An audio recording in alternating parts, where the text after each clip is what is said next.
The sharp crack of a slap shattered the tense air of the courtroom, drawing all eyes to the scene unfolding at the front. Two officers, their badges glinting under the harsh fluorescent lights, stood over a woman in civilian clothes, smug satisfaction etched across their faces. They believed they'd asserted dominance once again, that they'd silenced another nobody without consequence. What they didn't realize was that the woman they had just assaulted wasn't just anyone. She was Fire Captain Marissa Vega, and their empire of intimidation was seconds away from collapse. Charleston, South Carolina city, where the grand Annabella mansions whispered of old wealth, and yet, just blocks away, modern inequities festered quietly. It was a place where Southern hospitality was offered with a smile, even as deep-rooted tensions churned beneath the surface. That morning, Captain Vega had arrived at the courthouse just after 7 a.m.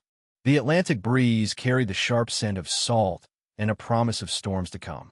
At 45 years old, her athletic frame bore the quiet authority of a woman who had spent a quarter of a century running into infernos while others fled.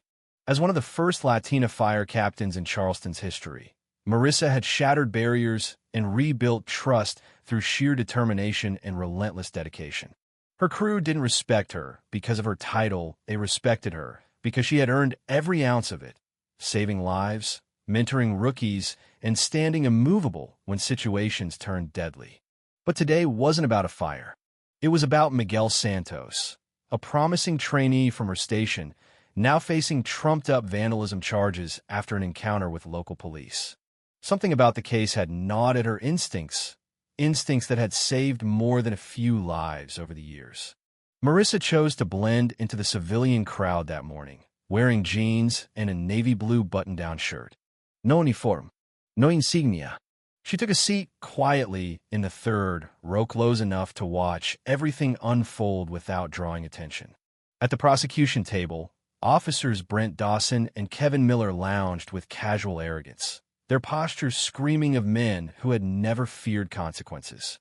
Marissa had heard their names whispered before, allegations of excessive force, complaints that vanished without explanation, witnesses who forgot what they saw under the weight of intimidation. Miguel sat hunched beside a weary public defender, his posture screaming defeat. During a brief recess, Marissa watched Dawson roughly jerk Miguel's arm without provocation. "Is that necessary, officer?" she asked, her voice steady but edged with steel. Dawson's head snapped toward her, his eyes narrowing with predatory focus. "Excuse me." "The young man is restrained and compliant," Marissa said, her tone unwavering. "There's no need for aggression." Miller swaggered closer. "And who might you be?" he sneered. "A concerned citizen," Marissa replied without flinching. Dawson's laughter was sharp and mocking. "Well, concerned citizen, mind your damn business." When Marissa refused to back down, the air between them grew thick with hostility. Dawson's smirk twisted into a scowl. "You people never learn," he spat. Without warning, his open palm whipped across her face, the sound of it cracking through the silent courtroom like a gunshot. Gasps rippled through the room. Marissa's head barely moved under the force, her expression unreadable, as if she had braced for the impact. A red mark bloomed across her cheekbone, but her dark eyes burned with a fury that made Dawson take an instinctive step back. "Did you just assault a civilian in open court, Officer Dawson?" Marissa's voice carried across the stunned room, each word crisp and commanding. Dawson tried to sneer it off. "You were interfering with police business." "Was I?" Slowly, deliberately, Marissa reached in her back pocket and produced a leather wallet. She flipped it open to reveal her fire department badge and ID. Fire Captain Marissa Vega, Station 14, 25 years of service. The blood drained from Dawson's face. Miller's hand dropped nervously to his belt.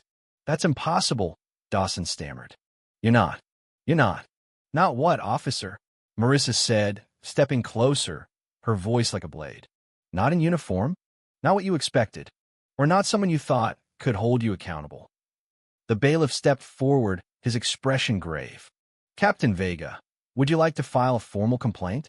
"I would," Marissa replied, turning to the now buzzing courtroom. And I believe several witnesses saw exactly what happened. Phones had already been lifted, cameras recording every moment. A court clerk nodded vigorously, his face pale with disbelief. This is outrageous. Miller barked. It was a misunderstanding. I questioned your use of excessive force. Marissa corrected coldly. Something your department has repeatedly ignored. The judge's gavel cracked through the noise. Court will recess for 15 minutes. As the courtroom emptied, Dawson and Miller huddled with their sergeant, whispers urgent, glances sharp and fearful. When Marissa returned, she wore her full-dress uniform navy blue, medals gleaming, her captain's bars shining with authority. Her hair, once loose, was pulled back into a tight regulation bun. She wasn't alone. Behind her walked Fire Chief Alejandro Martinez and a sharply dressed woman who immediately approached the judge, credentials extended. Your Honor, she announced loudly, Detective Sophia Chun, Internal Affairs. I'm submitting these documents into evidence. The sergeant paled as he handed over a thick folder to the judge. What is this? The judge asked, flipping through page after damning page. Evidence of a 3-year pattern, Marissa said. Incidents of excessive force, obstruction, and abuse of power involving officers Dawson and Miller. Dawson lunged forward, red-faced. She's lying. The judge's gavel slammed down. One more outburst, and you'll be held in contempt. Marissa's voice remained steady. Firefighters and paramedics see more than anyone realizes. We reported what we witnessed. Our complaints vanished. Our testimonies were buried until today. Chief Martinez stepped forward. We tried going through channels. We were ignored, silenced, but not anymore. By noon, the courthouse buzzed with chaos.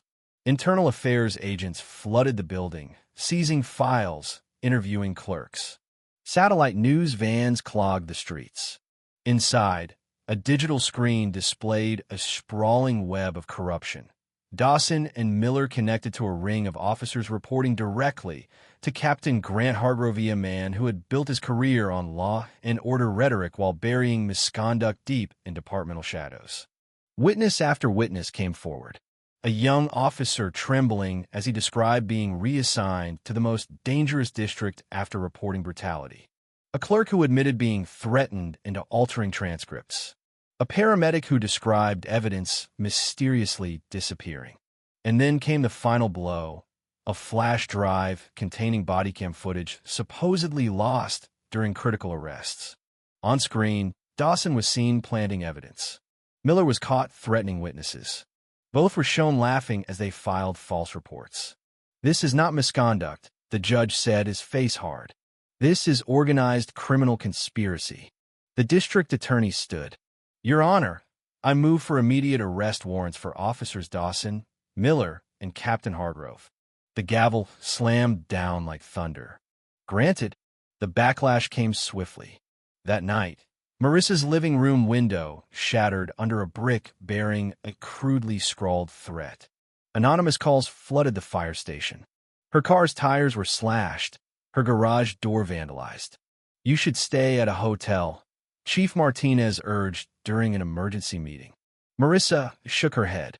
If I run, everyone who stood up will be left alone to face the retaliation. Firefighters from Station 14 rallied to her side, setting up rotating watches outside her house. Veterans from the local VFW post volunteered for shifts. Small businesses donated security cameras and motion lights. And the city took notice. Local headlines became national ones. Fire captain exposes police corruption. Courage under fire. One slap that changed a city. Marissa refused all interview requests. This wasn't about fame. It was about justice. The retaliation escalated. Fake allegations appeared online. Anonymous complaints filed. False rumors spread. They're trying to destroy your credibility, Detective Chin warned. Marissa's gaze never wavered. They'll fail. Because I'm not alone.